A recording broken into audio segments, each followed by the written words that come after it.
What is your why? Why do you get up every morning and pursue this industry like you do? My why for waking up every morning and just in general, it changes with time, but ultimately take care of my family. What about you? What's your why? Definitely take care of my family for sure, and definitely don't want to, at least from my point of view, I just don't want to live a boring life. You Okay. know what I mean? In my opinion, And what do you define as boring? right, right.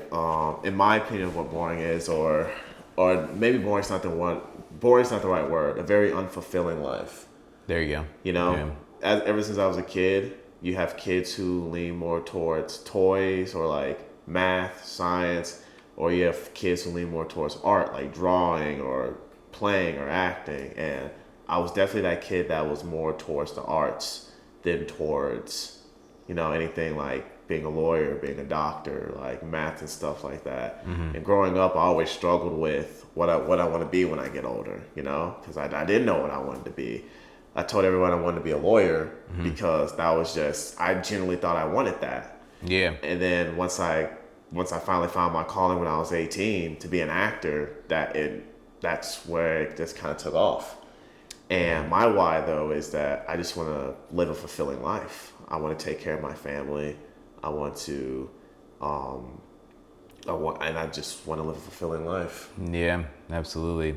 Yeah, I like the word fulfilling. It's a very powerful one. It's very it's self-defining in the sense of, you're filled with the things that you want. You're filled with enriched things. You're filled with nutritious things, and your life is invigorating, and everything just opens up to you.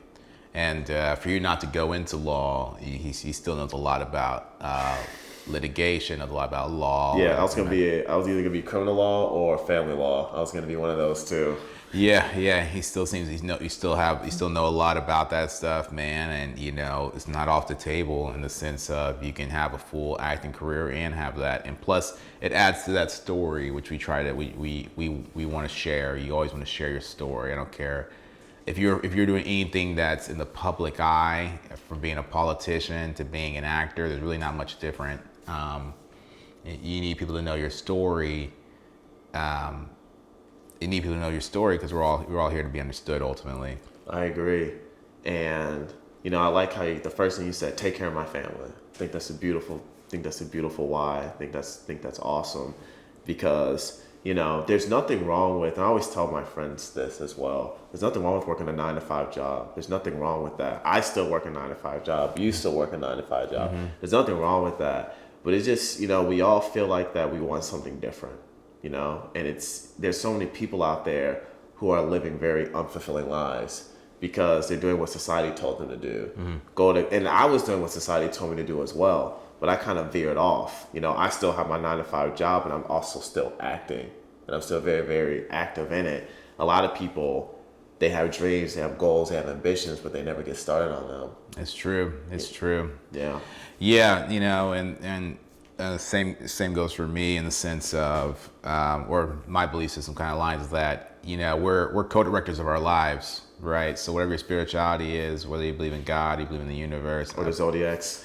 or the zodiacs, just know that you're not the only hand guiding your fate. So, or not the only hand overseeing all this, or not only hand or the only force at play at bare minimum. We can just go down to the simple physics. And with that being said, you're a co-director of your life, and when you're working for a job, or you're only an employee or only in that E quadrant, it's hard to feel like you're the co-director of your life, Even as an actor. because you feel like you're kind of being steered by whoever's driving, which would be the owner of the company, and you show up on the schedule that they set for you. If not, then that's into those terms and conditions. So to get that power back and be a co-director, you do have to have your own small business on the side or something of that nature. I know for me, I've been an employee, I've been in the E quadrant, but also am a small business as well. And so with that, I get about I make a pretty a pretty good amount from both, and I could depend on either one if I wanted to. But obviously, I want to go towards the one that's more in alignment with, my freedom. Yeah, and I remember when I remember when I moved out here, and I was talking to you about it, and you were like, Josh, don't quit your 9 to 5. I remember you told me that because I was, just me being professional here. I was thinking about quitting my 9 to 5 and pursuing acting full time. And this guy right here had to, I'm a knucklehead. He has to knock some sense into his knucklehead. He was like, Josh, don't quit your 9 to 5. And definitely great, not even great advice, great wisdom there. Glad I didn't quit my 9 to 5 because, this is a very hard industry. And in a city like LA, one of the most expensive cities, not just the United States, but in the world, you need income, you need money, you need to survive. And that's why I always tell people, like, I have friends who aren't in the industry, and like, I want to move to LA. And, I'm not trying to sound negative, but I'm like, why do you want to move to LA? Yeah, I'm like, why do you want to move here? He's like, the beaches, the weather. I'm like, it all gets old. Like, trust me, it is. Unless you're pursuing the industry, whether that's rapping, acting, art, whatever, animation, whatever, writing, whatever it is, I strongly believe there's no reason for you to move out here. Honestly, it just came to my mind right now. I think everyone should take a vacation here for 3 to 4 weeks. Don't do it for 2. Don't do it for less. 3 to 4 weeks, because I'll say a month. Because by the time the second half of that month comes around, you'll realize how tiresome this all gets. I took a trip to Hawaii last year. I was there for like 5 days, maybe a week. I was in Waikiki and in Honolulu, and I was there, and it was beautiful, right? It's green, everything's nice, the water's warm. But then by the time day 3 or 4 comes around, you're like, I'm on an island. And I'm excluded from everything. And that's a lot how LA feels. You feel like you're excluded from almost everything. It's the place with the most people, though it could also be the most lonely in the same breath. That's real, man. It's amazing how the city has, 8-10 million people here? Yeah, we really don't know, but the city doesn't know either. But it's somewhere close to 8 to 10 million. Yeah, the whole state of California has 40 million, but we assume that 10 million are here in Los Angeles alone. I didn't know that. And that's going to include the Inland Empire area or areas like that. They're a little bit outside of LA's Los Angeles metropolitan area, but that should be 10 million approximately. Agreed. And like Chad said, I visited LA twice. I visited once for only like a day, and the second time I came out here was for 3 times. My apologies. I visited out here 3 times.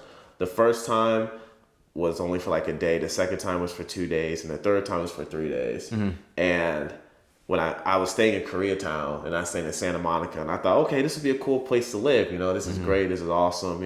Then once I actually moved here and lived here about a month, I'm like, yo, this place it's way different than just. It's way different. It's way different. And that goes for any place, by the way. That's not just LA specific.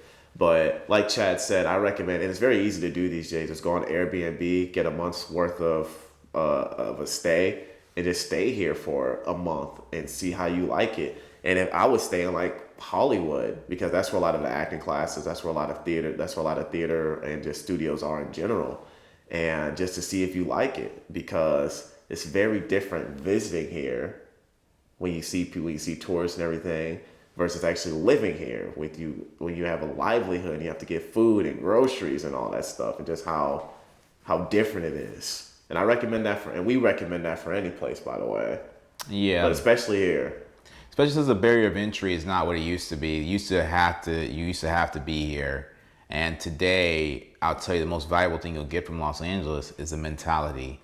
The people here have an entrepreneurial spirit, especially the ones who move here. And so once you get that in your blood and you know how to get a system going, for example, like this podcast, if we technically want to take it to Puerto Rico, or we want to take it to Mexico or wherever in the world, we already developed the discipline to do so. And so that wouldn't be too much of a challenge. We still do it to a different platform. There's platforms where we can do it remote. He's in one place, I'm in one place. We've already developed that discipline. And that's what you want to come out here for, more so than even the rewards. I agree. And other than that, going back to the whole why portion, it's very important to have your own why. And I remember I learned this when I was in college, that you need to sit down and really think about why. What are your goals? What's your purpose? And why do you want to do it? And I think the reason for your why, it doesn't really matter what the reason is, but it just has to resonate you to the point where you get up every day and when you don't feel like doing it, you still do it anyway. You know what I mean? That's how you know that your why is important, because motivation can only take you so far. Motivation is like a short battery.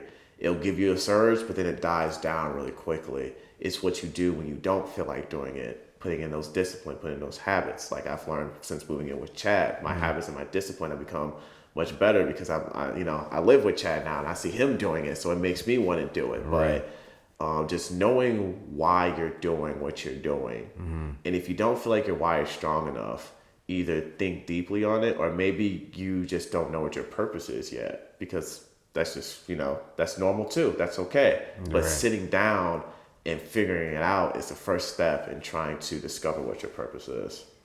Absolutely. I don't think it could be said any better than that.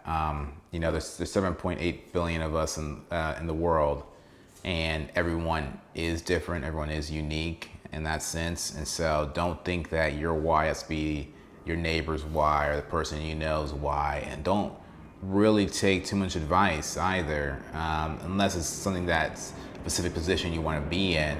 But it's your life, guys. You're the co-director of it. You're the only director here in this realm. Make it what you want to be, and ultimately your life will be fulfilling. This is Black Hollywood. Go be great.